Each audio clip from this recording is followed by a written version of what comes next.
Donc celui-là on l'oublie, qui doit s'appeler exonet, voilà. Donc voilà, on arrive à un résultat comme ça. On a exactement la même chose, sauf qu'on a rajouté ici un distributeur pour une pièce, un récupérateur, une borne pour libérer, et quelques boutons qui nous permettent de faire une programmation rapide. Alors le principe de la programmation, c'est de pouvoir programmer 16 points, bon, on peut en programmer autant qu'on veut, par positionnement, prépositionnement de la perceuse. Alors, je vais vous montrer le fonctionnement. Bon, si je lance, en réalité, je peux positionner ma perceuse, et à chaque fois que je fais Enter ici, j'entre le point. Donc il sera utilisé après pour le perçage.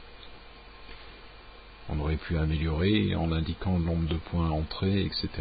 Comme on a d'ailleurs dans l'exercice 15 qui est fourni avec la version de démonstration. Donc voilà, je ne sais pas combien j'ai mis de points, 5 ou 6 déjà, je vais en mettre un autre. Ça n'a pas grande importance. Un autre ici, puis un autre de l'autre côté, pourquoi pas. Voilà. Ok, donc j'ai un bouton Start qui me lance ma machine, qui me fait sortir la pièce, et puis ma machine se met à percer, suivant les trous préindiqués. Donc, je ne sais pas combien j'en ai fait, 7 ou 8. En fin de compte, on n'a pas l'indication exacte. Alors on va regarder un peu le graph set, comment il est fait. Voilà, et puis si on restart, ça recommence exactement de la même manière avec les mêmes trous. Ils ont été mémorisés. Alors comment est-ce qu'on fait pour mémoriser les trous? Eh bien on utilise des variables tableau. Donc qu'est-ce que ce sont les variables tableau? Si on regarde le help et qu'on regarde les variables, on a une variable qui s'appelle tableau. Donc qu'est-ce que sont des tableaux? Ce sont des zones mémoire réservées, accessibles à l'aide d'un indice. Donc dans Max7, il y a deux indices qui sont pré-réservés, I et J. Bon, on ne peut pas attribuer le nom de I ni de J à une variable autre que ces deux variables réservées. Donc le tableau suit ces indices. Donc par exemple, quand on positionne l'indice I à 2, si on fait derrière tab 1 de I, bon, c'est tab 1I, égale 84, et bien on placera 84 à l'indice 2 du tableau, sachant que le premier indice est l'indice 0. Donc ce sera la troisième case. Donc il y a deux tableaux en I, qui s'appellent table 1 de I et table 2 de I, deux tableaux en J, qui s'appellent table 1 de J et table 2 de J, et deux tableaux logiques en I et deux tableaux logiques en J. Donc comment les utiliser? Eh bien, on en a un exemple, par exemple ici. Donc la rentrée de la saisie des valeurs a été faite dans un graph set coordonnées. On va l'éteindre. Voilà. Donc on va le laisser en zoom, on verra mieux. On va grandir un petit peu. Donc on fait une boucle en réalité exactement comme on ferait en langage C ou autre. On initialise à 0 l'indice qui est I. Et ici, à chaque fois, à chaque appui sur Enter, qui correspond au 11, je ne fais pas le détail, à chaque appui sur Enter, on rentre les deux valeurs de nos capteurs de position dans le tableau. Donc comme c'est des tableaux indicés, à chaque fois qu'on en a fait un, on incrémente l'indice, et on recommence, on se repositionne de façon à l'appui suivant, entrer la nouvelle valeur. Jusqu'à ce qu'on ait 16 valeurs, puisque les tableaux sont limités à 16 valeurs, auquel cas on remet l'indice à 0. C'est-à-dire qu'on peut faire tourner, quoi, en réalité. Voilà.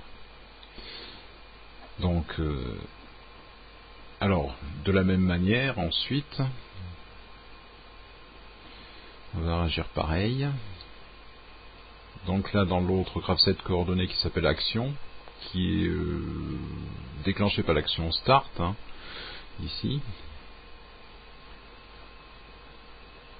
Donc ici on a une macro graph set qui va faire le phénomène inverse, c'est-à-dire qui va positionner à 0 notre indice et qui va aller vérifier qui va aller chercher dans les tables dans lesquelles on a mis nos positions X et Y. Dès qu'il y a une valeur qui est différente de 0, eh bien on va positionner notre perceuse et percer.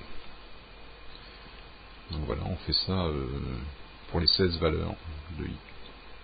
Ensuite on remet à 0. Donc on a ici encore une macro. On peut voir qu'on peut faire autant d'itérations qu'on veut sur les macros. Il y en a d'ailleurs un autre ici. Ils peuvent être imbriqués à l'infini. Donc ici on a le petit graph set qui permet de faire le positionnement de la perceuse, et pas le perçage, juste le positionnement de la perceuse. Le perçage étant fait ici. Bon, le perçage est très simple, hein. La macro étant limitée à la commande de la perceuse jusqu'à ce qu'elle soit en bas, parce que c'est pas une perceuse continue. Voilà. Bon, le principe est relativement simple, hein. C'est assez répétitif. En fin de compte, on vérifie que la position actuelle est inférieure à la position demandée. Dans ce cas-là, on va en X, on va à gauche. Si c'est en Y, on ira vers le haut, etc. Et inversement, jusqu'à ce qu'on soit pile poil, c'est-à-dire qu'il soit en position en X et en position en Y. Alors on utilise une divergence en E qui nous permet de faire les deux actions en même temps en parallèle, sachant qu'il faut qu'elle ait atteint les deux positions pour sortir et pour attaquer le perçage. C'est une caractéristique du graph set qui est très intéressante à utiliser dans ce cas-là. Voilà. Bon voilà, donc l'exercice est terminé. On peut s'amuser encore une fois à faire un petit perçage.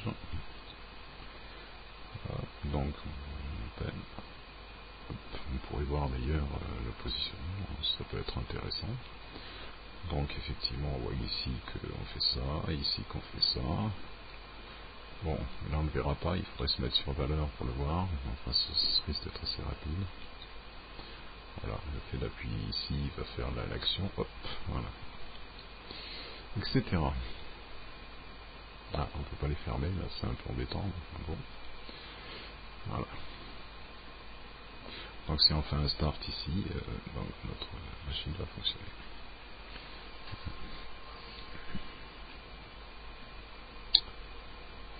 C'est fini.